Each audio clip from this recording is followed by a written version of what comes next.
তোমাদের আজকে ক্লাস 9 এর দেখো শব্দ আর পদ বলে যে চ্যাপ্টারটা রয়েছে বাংলা ব্যাকরণের ওটা পড়ানো হবে। দেখো এই যে শব্দ আর পদ, তো শব্দ কাকে বলে? শব্দ কাকে বলে? কয়েকটি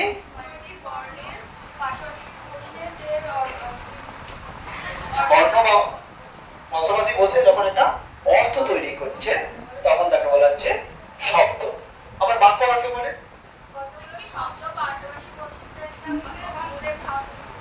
প্রকাশ করছে বাক্য বলে। এবং বাক্য বলেছিলাম তিনটে শর্তের প্রয়োজন: যোগ্যতা, আকাঙ্ক্ষা আর আসক্তি। এই তিনটে হতে গেলে বাক্যের প্রয়োজন হয়। আর পদ কাকে বলে?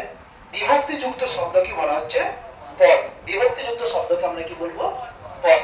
এই ক্লাস 9 এর শব্দ আর পদে এই যে এটা মনে রাখার একটা ট্রিক্স আছে যে পদ প্রকরণকে কয় ভাগে ভাগ করা যায় কি, সেটা একটা ট্রিক্স রয়েছে। এই ট্রিক্স আমি লিখছি, দেখো এখানে হচ্ছে এই কথাটা মনে রাখবে: গয়াকা হর্ষ গাঁও 235। কথাটা কি যে গাঁও 235। দেখো এই যে গ লিখলাম, গ থেকে আমি লিখছি গ। গ হচ্ছে গঠনগত। গঠনগত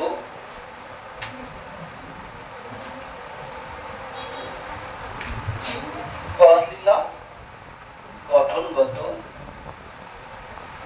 গঠনগত হচ্ছে দুই প্রকার। গঠনগত দুই প্রকার। অ দিয়ে লিখলাম অর্থগত। অর্থগত কয় প্রকার? তিন প্রকার। অটা লিখলাম অসমান অর্থগত কত? তিন প্রকার। আর এই হর্ষ, হর্ষ সমান উৎসগত। উৎসগত কত? 5 প্রকার। তাহলে 235 এলো। এইটা আমাকে মনে রাখতে হবে, গাঁও 235। অর্থাৎ গ থেকে গঠনগত, অ থেকে অর্থগত আর হর্ষ থেকে উৎসগত 5 প্রকার। এই যে বললাম গঠনগত, গঠনগত আমি দুই ভাগে ভাগ করা যায়। এই যে গঠনগতকে আমরা আবার এই গঠনগতকে আবার দুই ভাগে ভাগ করব। এই বাক্যের যে বললাম গ থেকে গঠনগত, এই গঠনগতকে আমরা আবার দুটি ভাগে ভাগ করব। এই দুটি ভাগ কি কি? এই দুটি ভাগ কি কি জানো নাকি? জানো কেউ? জানো নি? একটা হচ্ছে মৌলিক শব্দ আর একটা হচ্ছে মৌলিক শব্দ আর একটা হচ্ছে সাধিত শব্দ। সাধিত শব্দ, ঠিক আছে? আমি একটা একটা করে আলোচনা করি। আমি গঠনগত দিলাম, গঠনগত দুই প্রকার দিলাম। একটা হচ্ছে মৌলিক শব্দ আর একটা হচ্ছে সাধিত শব্দ। তাহলে মৌলিক শব্দ কাকে বলে, সাধিত শব্দ কাকে বলে? জানো মৌলিক শব্দ কাকে বলে? মৌলিক শব্দ কাকে বলে? যে শব্দগুলোকে ভাঙা যায় না বা বিশ্লেষণ করা যায় না তাকে বলা হচ্ছে মৌলিক শব্দ। যে শব্দগুলোকে ভাঙা যায় না বা বিশ্লেষণ করা যায় না তাকে বলা হচ্ছে মৌলিক শব্দ। আর সাধিত শব্দ কাকে বলে? যে শব্দগুলোকে বলো বিশ্লেষণ করলে আলাদা, যে শব্দগুলোকে বিশ্লেষণ করলে কি হয়? আলাদা অর্থযুক্ত শব্দ বা শব্দাংশ পাওয়া যায়। কি বললাম? যে সকল শব্দকে বিশ্লেষণ করলে আলাদা অর্থযুক্ত শব্দ বা শব্দাংশ পাওয়া যায় তাকে বলা হচ্ছে সাধিত শব্দ। যেমন আমি একটা একটা করে লিখি। মৌলিক শব্দের একটা মানে উদাহরণ দিচ্ছি, দেখো মৌলিক শব্দে যেমন নাক, ডিম, শাক। যেমন নাক, নাকটাকে ভাঙা যাবে, বাবা ভাঙা যাবে, বাযুক্ত বাসন বাবা হয়, বাবা হবে না। তাহলে এই যে বললাম মৌলিক শব্দ হচ্ছে ডিম হবে। ডিম দেখো, ডিমটা সেই একদল বিশিষ্ট ডিম, সে দল দল পরিচিত। তারপর ধরো সাত, মা, এগুলো হচ্ছে মৌলিক শব্দের উদাহরণ। আর সাধিত শব্দের উদাহরণগুলো কি কি? যেগুলোকে ভাঙা যাবে, যেমন কর্তব্য তখন পারি কর্তব্য, কৃতব্য বলতে হয়, ভাঙা যাচ্ছে কি মানে সাধিত শব্দ, তাই না? মালগাড়ি, যশস্বী, কর্তব্য, গন্তব্য, জ্বলন্ত, এইগুলো হচ্ছে সাধিত শব্দের উদাহরণ। তাহলে কাকে বলে বলি মৌলিক শব্দ? যে শব্দগুলোকে বিশ্লেষণ করা যায় না, ভাঙা যায়। ডিম, দেখো ডিমকে ভাঙা যায়, ডিম একটা সাপ, মা, মাকে অন্য অংশে ভাঙা যাবে না। কিন্তু কর্তব্য ভাঙতে হবে, জ্বলন্ত ভাঙতে ভালো শব্দগুলোকে বিশ্লেষণ করা যায় বা ভাঙা যায় এটা আমরা সাধু শব্দ বলবো, কিন্তু যে সকল শব্দকে বিশ্লেষণ করলে কি পাবো, আলাদা একটা অর্থযুক্ত, আলাদা অর্থটা মানেটা কি বললাম বলতো, আলাদা অর্থযুক্ত শব্দাংশ, ক্রি যোগ দ্রব্য, ক্রি যোগ দ্রব্য বলতে পারে, ক্রি মানে করা, কাজ করা, কর্তব্য, এইগুলো বলা আছে। অর্থাৎ যে সকল শব্দকে বিশ্লেষণ করলে বা আলাদা অর্থযুক্ত শব্দ বা শব্দাংশ পাওয়া যায় তাকে আমরা বলবো কি, সাধিত শব্দ। বুঝছে? এবার আমরা গঠনগত পেয়ে গেলাম, এবার অ লিখলাম, তো তাও আমি অন্য মার্কার ব্যবহার করছি। দেখো এই যে অ লিখলাম, এইটা নিয়ে আলোচনা করবো আমরা। এইটা আমি এখানটাতে লিখলাম অর্থগত, অর্থগত, অর্থগতকে কথা বলেছিলাম তিনটে আছে, এখানেও কিন্তু অর্থগতকে তিন প্রকার, গঠনগত দুই ভাগে বলেছি, মৌলিক শব্দ, তাই হিসাবে অর্থগত কয় প্রকার, তিন প্রকার। এই তিন প্রকার কি কি, একটা হচ্ছে যৌগিক শব্দ, আমি ভাগে লিখেছি যৌগিক শব্দ, যৌগিক শব্দ। দু নম্বর হচ্ছে রূঢ় বা রূঢ়ি শব্দ, রূঢ়ি বা রূঢ় শব্দ। আর তিন নম্বর হচ্ছে জবরূঢ় শব্দ, জবরূঢ় শব্দ। দেখো তিনটে অর্থগত, এবার শোনো তিনটে ভাগ পেলাম, তাহলে কি কি বললাম, অর্থগত যৌগিক শব্দ, রূঢ় বা রূঢ়ি শব্দ, আর একটা হচ্ছে জবরূঢ় শব্দ। তো এইগুলো আমাকে আলোচনা করতে হবে, যে রূঢ় শব্দ কাকে বলে, জবরূঢ় শব্দ কাকে বলে, সেইটা কাকে বলে আমাকে জানতে হবে। ধরো আমি বললাম, দেখো বলেছে যৌগিক শব্দ, তাহলে যৌগিক শব্দ কাকে বলে, বলো যৌগিক শব্দ কাকে বলে, বলো।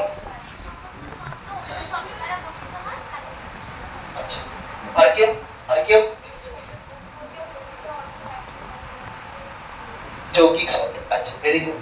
দেখো যৌগিক শব্দ কাকে বলে, যে সকল শব্দের ব্যুৎপত্তিগত অর্থ আর ব্যবহারিক অর্থ একই, যে সকল শব্দের ব্যুৎপত্তিগত অর্থ আর ব্যবহারিক অর্থ একই তাকেই বলা হচ্ছে যৌগিক শব্দ।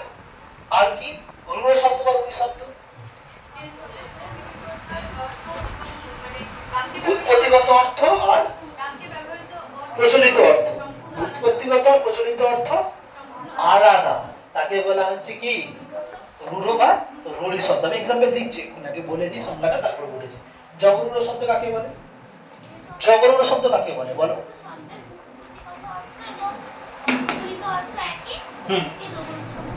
যে সকল শব্দে ব্যুৎপত্তিগত অর্থের মধ্যে বিভিন্ন যে অর্থ আছে ব্যুৎপত্তিগত, তার মধ্যে একটা বিশেষ অর্থ বহন করছে, হ্যাঁ সমাজ নিষ্পন্ন, কথা বলে সমাজ নিষ্পন্ন শব্দ। আমি উদাহরণ দিলে তোমরা আরো ক্লিয়ার হবে জিনিসটা। অর্থাৎ ধরো যে কোনো একটা শব্দ আছে, সেই শব্দের কি হচ্ছে ব্যুৎপত্তিগত অর্থ আছে, আর কি আছে, এবং সেই ব্যুৎপত্তিগত অনেকগুলো অর্থ আছে, সেই অর্থের মধ্যে কি আছে, একটা নিজস্ব একটা বিশেষ অর্থ আছে, তাকে মানে বলা হচ্ছে জবরূঢ় শব্দ। বিশেষ করে সমাজ নিষ্পন্ন শব্দগুলোকে বলা হচ্ছে। আমি প্রত্যেকটা একটা একটা করে আলোচনা করবো। সংজ্ঞা যেমন বললাম, আমি বললাম ধরো ব্যুৎপত্তিগত অর্থ, প্রচলিত অর্থ, স্যার সেটা আবার কি, ব্যুৎপত্তিগত অর্থটা কি আর প্রচলিত অর্থটা কি সেটা আমাকে জানতে হবে।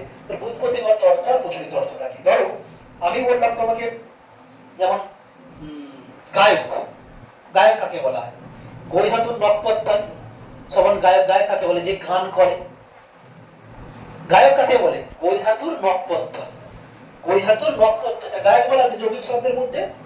যৌগিক শব্দের মধ্যে গায়ক বললাম, গয়াকা অন্তস্থ করা, তাহলে গৈহাতুর নক্ষত্রান সমান গায়ক, নক্ষত্র একবার নখ বলতে পারো গায়ক। গায়ক মানে গই মানে গান খাওয়া, গান করা।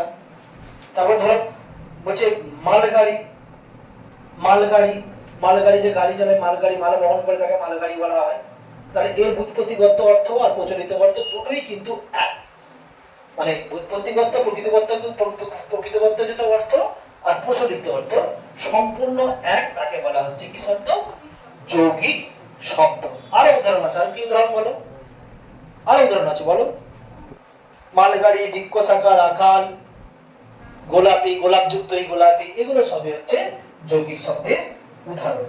আর রূঢ়ি শব্দ বললাম যে সকল শব্দের উৎপত্তিগত অর্থ এবং প্রচলিত অর্থের মধ্যে সম্পূর্ণ আলাদা। সম্পূর্ণ কি আলাদা। উদাহরণ পারবে বলতে? দেখি কেমন বলতে পারো, বলো দেখি। হরিণ, আমি বললাম হরিণ, তো হরিণ, হরিণটা দেখে তুমি কি ভাবছো? যে হরণ করে, আর একটা প্রাণী। এই যে তাহলে বুৎপত্তিগত প্রচলিত অর্থ আলাদা। হরিণ শব্দের বুৎপত্তিগত অর্থ কি? যে হরণ করে। হরিণ শব্দের বুৎপত্তি অর্থ কি? যে হরণ করে। কিন্তু প্রচলিত অর্থটা কি? প্রাণী বিশেষ। প্রাণী বিশেষ বলা যাচ্ছে তো, এই জন্য বলা হচ্ছে কি এর বুৎপত্তিগত অর্থ আর ব্যবহারিক অর্থ সম্পূর্ণ আলাদা। তাকে বলা হচ্ছে, তাকে কি বলা হয়? রূঢ় বা জগরীয় শব্দ। আমি একটা উদাহরণ বলেছিলাম, তোদের একটা বলেছিলাম যে গবেষণা। গবেষণা তাহলে গো যুক্ত এষণা। গো মানে কি রে? গরু। এষণা মানে কি? খোঁজা। তাহলে গরু ঘরে গবেষণা করবি? গরু ঘরে গবেষণা করবি না তো, তাহলে সম্পূর্ণ দুটো আলাদা। ঠিক আছে, ঠিক আছে। এরপর দেখ জগরূঢ় শব্দ। জগরূঢ় শব্দটা কি? জগরূঢ় শব্দ কাকে বলে আমি বললাম, বলো? হ্যাঁ, যে সকল শব্দে একদম, যেসব শব্দ বুৎপত্তিগত অর্থের মধ্যে বিশ্লেষণ করলে একটা বিশেষ অর্থ বোঝায়। অর্থাৎ যদি কোনো সাধিত ধাতুকে বা শব্দকে একাধিক বুৎপত্তিগত থাকে, তার মধ্যে একটা বিশেষ অর্থ বোঝায়, তখন তাকে বলা হচ্ছে কি? তাকে কি? জগরূঢ় শব্দ বা সমাস নিষ্পন্দ। যেমন পঙ্কজ, জগরূঢ় শব্দ বললো পঙ্কজ। পঙ্কজ কাকে বলে? পাকে যে জন্মায়। বা পদ্ম ফুলকে বলা হচ্ছে পঙ্কজ, হবে না? আদিত্য, অদিতি থেকে এসেছে। বা আমরা রাবণ বলতে পারবো দাসানাম। দাসানাম কাকে? রাবণকে বলা হয়। এই যে সমাজ নিষ্পন্ন যুক্ত পঙ্কজ, আরো হবে অনেকগুলো আছে। আর কি বলো? দু একটা আছে, দেখো অনেকগুলো আছে, বলো। তারপর দেখো মহাজন আছে। মহাজনটা জগরূঢ়। মহাজনটাকে মহৎ যে জন, আর সুৎখর যে মহাজন বলা হয়। আবার যেটা আমরা বলবো তো আদিত্য। আদিত্য মানে কি? আদিত্য বুৎপত্তিগত অর্থ কি বল? অদিতির পুত্র বা সকল দেবতা। আর প্রচলিত অর্থে কি? সূর্য। এইগুলোকে বলা হচ্ছে আমাদের, তাহলে এটা কি পেলাম? অর্থগত শ্রেণীবিভাগ। প্রচলিত অর্থ পেয়ে গেছি, গঠনগত পেয়ে গেছি। গঠনগতকে পেয়েছি দুই ভাগে ভাগ করছে পেলাম, আর অর্থগতকে দিলাম তিন ভাগে, উৎসগত পাঁচ ভাগে। উৎসগতটা কি সেটা আমাকে দাও। এটা আমি উৎসগতটা পড়ানো হয়েছে, তো উৎসগতটা বলে দিচ্ছি কি কি। দেখো উৎসগত ভাগটা আমি বলে দিচ্ছি। দেখো উৎসগত ভাগ। উৎসগত যে পাঁচ প্রকার, এই উৎসগত শব্দটার মধ্যে কি কি আছে আমরা জানি। এক নম্বর বলবো উৎসগত তৎসম, পড়েছো? আর কি? অর্ধ তৎসম, আর কি? তদ্ভব, আর কি? একদম দেশি আর বিদেশি। এই যে তৎসম সংস্কৃত জাত শব্দকে বলা হয় তৎসম শব্দ। সংস্কৃত জাত শব্দকে আমরা কি বলবো? তৎসম শব্দ। যেমন পিতা, চন্দ্র, তাই তো, এগুলোকে বলা হচ্ছে তৎসম শব্দ। সংস্কৃত জাত, সংস্কৃত থেকে অর্ধ কাকে হয়েছে। যেমন বলে কৃষ্ণ, কৃষ্ণ থেকে কেষ্ট, কেষ্টকে অর্ধ তৎসম শব্দ বলি না। আবার অর্ধ তদ্ভব শব্দ মানে মানে অর্ধ প্রাকৃত, প্রাকৃত ভাষা সরাসরি বাংলা ভাষায় এসেছে। যেমন মানে ধরো গ্রাম, গাঁও, আর গাঁও গানা করে তৎসম শব্দের মধ্যে পড়ছে। তৎসম সংস্কৃত জাত শব্দ, অর্ধ তৎসম প্রাকৃত হয়ে এসছে, আর তদ্ভব সরাসরি বাংলা ভাষায় স্থান লাভ করছে। যেমন ধরো না, ধরো বলবো হ্যাঁ মৎস্য। মৎস্য মানে কি? মাছ। মৎস্যটা কোন শব্দ? সংস্কৃত শব্দ হতো। সংস্কৃত মৎস্যটা হচ্ছে কি? তৎসম শব্দ। সংস্কৃত যত শব্দ কি বলা হচ্ছে? তৎসম শব্দ। মৎস্য, মৎস্য থেকে মৎস্য, মৎস্য হচ্ছে অর্ধ তৎসম শব্দ। মৎস্য থেকে কি? মাছ, মাছটা কি শব্দ? তদ্ভব শব্দ। ঠিক আছে, এটা বলেছিলাম। হ্যাঁ, আরেকটা আছে দেশি বিদেশি। দেশি বিদেশি পুরনো শব্দগুলোকে বলেছিলাম যে গ্রাম অঞ্চলে আমরা প্রচলিত করে ডিঙি, ছোট নৌকাকে বলা হচ্ছে ডিঙি, টোপর বলেছিলাম। আর কি বলেছিলাম? ডাগর বলেছিলাম না? কুড়ি, কালো, ঘ্যামটা, ঘোমটা, এটা বলেছিলাম তেঁতুল, চাটাই, মাদুর, এইগুলো হচ্ছে যে সমস্ত শব্দগুলোকে বলা হচ্ছে দেশি শব্দ। আর বিদেশি শব্দ কি বলেছিলাম? বিদেশি শব্দ, বিদেশি মানে অনেক শব্দ, পর্তুগিজ হতে পারে, ইংরেজি হতে, চীনা হতে পারে, ওলন্দাজ হতে পারে, ফার্সি হতে পারে, চা চিনি ফরাসি হতে পারে, ইস্কাবল হতে পারে। বিদেশি শব্দ মানে ইংরেজি, ইংরেজি, পণ্ডিত, পণ্ডিত যেগুলো আছে সেই বিদেশির মধ্যে সবগুলো আছে। বিদেশি শব্দের মধ্যে ফার্সি আছে, জাপানি রয়েছে, ফরাসি রয়েছে, ওলন্দাজ রয়েছে, পর্তুগিজ রয়েছে, ঠিক আছে? এই শব্দগুলোকে বলা হচ্ছে বিদেশি শব্দ। এই টোটাল আমাদের পদ প্রকরণের মধ্যে ভাগ পেলাম। কি মনে রাখতে হবে? গাঁও 235। অর্থাৎ গঠনগত হচ্ছে দুই প্রকার, একটা হচ্ছে মৌলিক শব্দ আর একটা হচ্ছে সাধিত শব্দ। আর অ থেকে অর্থগত তিন প্রকার। কি কি? যৌগিক, রূঢ়ি শব্দ বা জবরূঢ় শব্দ। আর উৎসগত কি কি? বাহ, ভেরি গুড। এটা এখানে ক্লিয়ার হয়েছে? এটা আমাদের পদ প্রকরণ কমপ্লিট হলো। এবার আমাদের যেটা আসবে সেটা হচ্ছে পদটা।